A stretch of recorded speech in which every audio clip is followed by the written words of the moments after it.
est arrivé à placer dans l'histoire de France un mot, et moi je suis arrivé à en placer deux. Et on m'a demandé, alors évidemment, comme c'est devenu supposément ma grande spécialité, de parler du grand remplacement. Mais le grand remplacement, ai-je besoin de vous en parler? Le grand remplacement, c'est un nom pour ce que vous vivez tous les jours. Il y a un grand malentendu sur cette affaire. Les gens croient, surtout les adversaires, pensent que c'est une théorie, d'une part, c'est en aucune façon une théorie, et pensent que c'est un concept sociologique auquel il faut répondre par la sociologie. Ils mettent le terrain sur celui de la sociologie, comme si la sociologie était devenue parmi nous l'instance suprême de la vérité. Par exemple, ils me demandent des chiffres. Et moi, je ne suis pas sociologue, et je ne suis pas savant, je refuse absolument d'entrer dans ce débat. Je ne dis pas que ce n'est pas possible. On peut, je pense, hélas, il est très possible de prouver scientifiquement et avec des chiffres qu'il y a bel et bien un remplacement de la population. Mais ce n'est pas du tout mon point de vue. Moi, ce que j'ai voulu, c'est donner un nom à ce qui survient, à ce qui me semble être le plus important de l'histoire de France depuis 15 siècles, c'est-à-dire le changement de peuple et de population.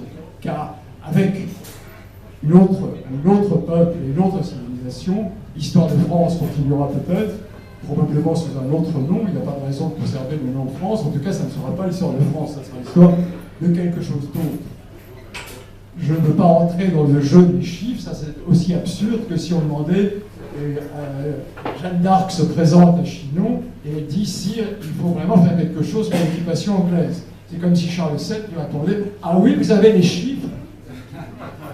Ou alors si on disait à Jean Moulin, vous parlez autant de la première occupation, nous vivons présentement la deuxième, si on demandait à Jean Moulin, ah, vous appelez ça l'occupation, et donnez des chiffres. Mais non, ce n'est pas du tout ce qui se présente. Le grand remplacement, c'est un nom pour la situation historique. C'est, à mon avis, de très loin, la chose la plus importante qui se produit aujourd'hui. J'ajouterai d'ailleurs que le chiffre a été, contrairement à ce qu'on croit, contrairement à ce qu'on laisse croire, non pas du tout l'élément de la vérité, mais l'élément même du mensonge en tout, et pas seulement sur la question du grand remplacement, depuis 40 ans.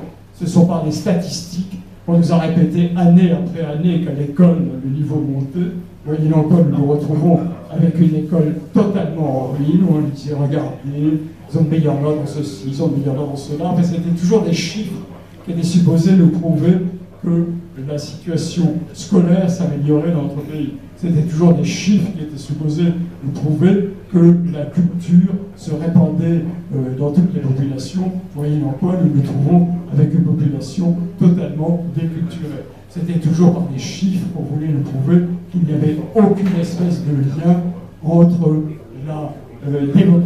l'immigration et la délinquance, par exemple. Les chiffres est l'instrument du mensonge. Donc, ce n'est pas du tout dans le domaine du chiffre que j'opère, si je puis dire.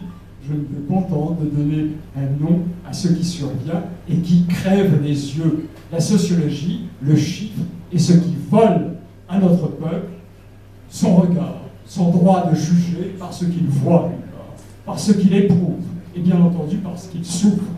Je crois que le grand non-dit de la situation, c'est l'immense souffrance d'un peuple auquel on impose très précisément ce que ses ancêtres, ce que ses aïeux ont voulu éviter de toute leur force, de toute leur volonté et de leur sang, c'est-à-dire la conquête du territoire. C'est en termes de conquête, c'est en termes de colonisation, c'est en termes d'invasion que se pose de plus en plus manifestement la situation de notre pays aujourd'hui.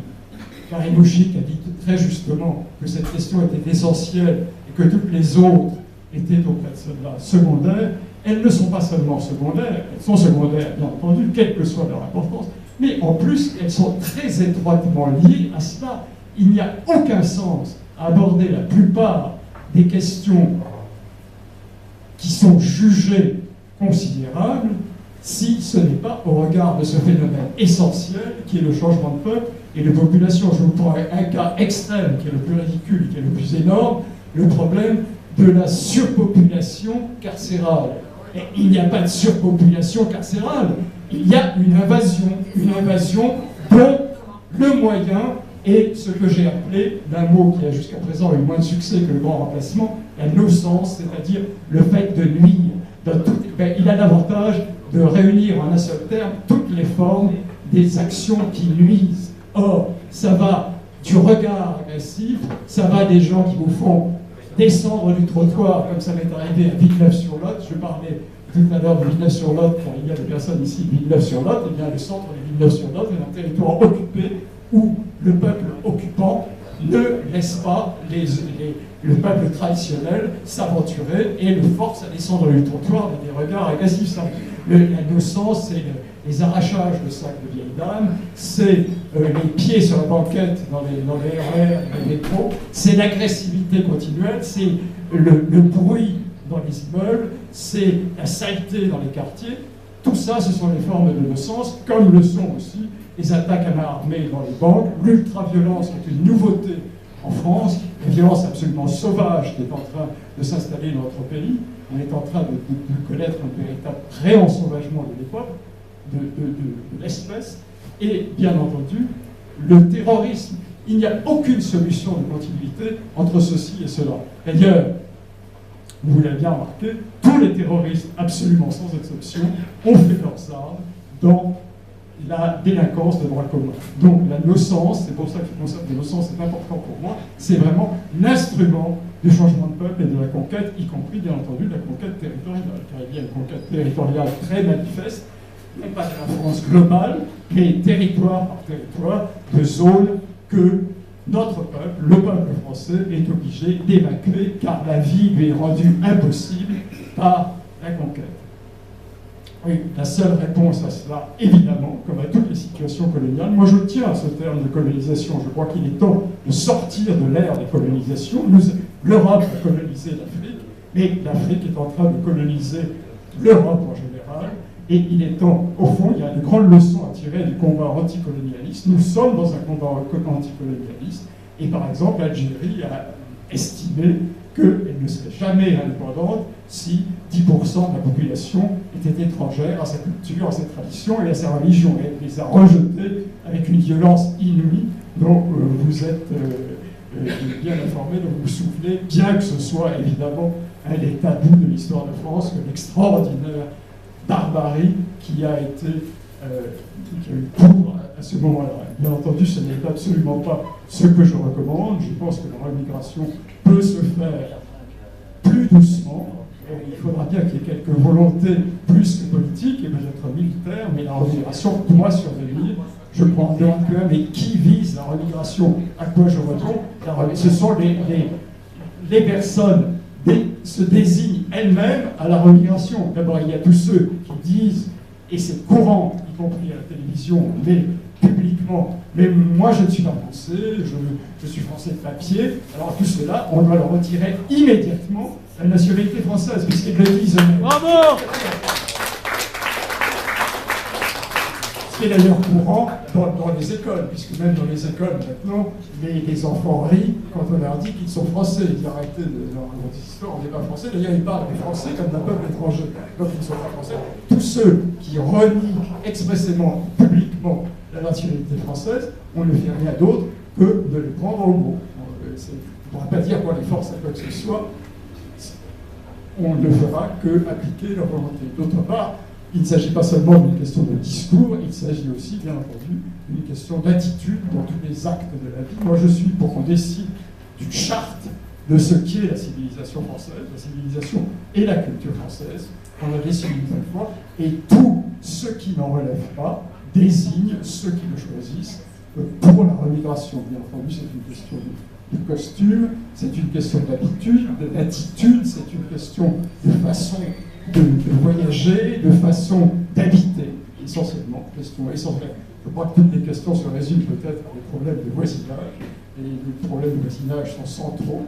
Il y a une façon différente d'habiter. Ceux qui ne relèvent pas du mode français et de la culture française d'habiter doivent désigner pour la remigration. Et c'est je crois qu'on me signe que j'ai assez parlé, c'est ça? Donc je vais m'arrêter là. Sur ce terme de remigration qui, je le remarque, a le mérite de susciter aujourd'hui un grand enthousiasme parce qu'il est très manifestement la seule solution, peut-être même pour éviter la violence. Car il n'y aura jamais décolonisation s'il n'y a pas ce mouvement de retour chez eux des colonisateurs. Merci beaucoup, bravo. Alain, vas-y. Ne vous inquiétez pas, je serai bref. En général, c'est inquiétant quand quelqu'un dit ça. Simplement, je voudrais faire un petit tour d'horizon et vous dire que le halal, c'est quand même quelque chose, même si ça paraît point très précis du combat identitaire, c'est quand même quelque chose d'important. Et si je peux me permettre un mauvais jeu de mots, il n'est pas question de mettre la charia avant les bœufs. Alors, oui, ça c'était pour mettre en bouche. Tu avais fait un pari de la placer, celle-là. Ah, oui, ça j'attends. Non, simplement, le halal, vous savez tout ce que c'est. C'est quelque chose qui est en fait un terme qui est le terme de la charia. Hein, je rejoins mon ami Annette Wagner, puisque la charia, c'est ce qui est licite pour la charia, donc la loi islamique. Donc, c'est ce que je fais au quotidien. J'ai beaucoup de peine avec les associations de protection animale qui ne voient que la protection animale, alors qu'en fait, le problème est beaucoup plus complexe et c'est un problème de civilisation. Donc, par ce combat contre le halal, j'arrive à démontrer justement le phénomène d'islamisation, d'imposition de la charia petit à petit, et surtout que le halal est un moyen absolument extraordinaire pour financer l'islam et l'implantation de la charia. Il ne faut pas l'oublier, c'est vraiment un moteur extraordinaire, puisque plus il y a de musulmans, plus ils mangent halal, plus ils mangent halal, plus il y a de l'argent qui circule, et plus il y a d'argent qui circule, plus il y en a pour l'islam. Donc ça c'est un point fondamental. C'est un point fondamental. Et au cours de ce combat contre le halal, je peux dire que j'en suis arrivé à la certitude, la quasi-certitude, ça va vous faire sauter en l'air. J'ai envoyé d'ailleurs un article pour Riposte Laïque tout à l'heure, hein, donc je ne sais pas quand est-ce qu'ils le publieront, sur le fait que l'islam est maintenant devenu la religion officielle de la République française. Donc, vous lirez cet article où je démontre la chose petit à petit, c'est un ensemble de faits qui, mis bout à bout, démontrent que l'islam est devenu la religion officielle de la République française. Ça paraît énorme, et pourtant c'est ça. C'est parce que c'est la charia qui s'impose petit à petit. Alors, que faire? Évidemment, donc je ne vais pas vous faire un cours sur le halal ce soir, simplement vous parler un petit peu de méthodologie militante. Donc, nous avons fait aujourd'hui une manifestation, on a réussi à récupérer un petit peu une situation qui était, François G a réussi à récupérer, mais on doit en tirer des enseignements, et personnellement, je suis partisan d'occuper la rue le plus souvent possible. Il faut qu'on s'organise pour occuper la rue. Bravo! Alors, pour cela, donc nous voyons bien que, justement, les collabos font tout pour nous interdire de manifester au prétexte qu'il y a donc des antifas et des troubles à l'ordre public. Ceci étant, donc, je vous suggère qu'il faut qu'on arrive à créer des réseaux mobilisables en 48 heures ou même peut-être un peu plus, mais uniquement de façon discrète par SMS, qui soient capables de se retrouver à un endroit donné, avec évidemment les moyens de communication, parce qu'il faut communiquer, donc vidéo, audio, etc., et pour en tirer justement de la matière, et donc être présent partout. Il faut réoccuper la rue. Il faudra aussi, bon ça c'est quelque chose, un vieux militant comme moi, donc évidemment, j'en rêve même la nuit, c'est pouvoir quand même de temps en temps donner une correction à ces antifas qui sont les véritables fascistes.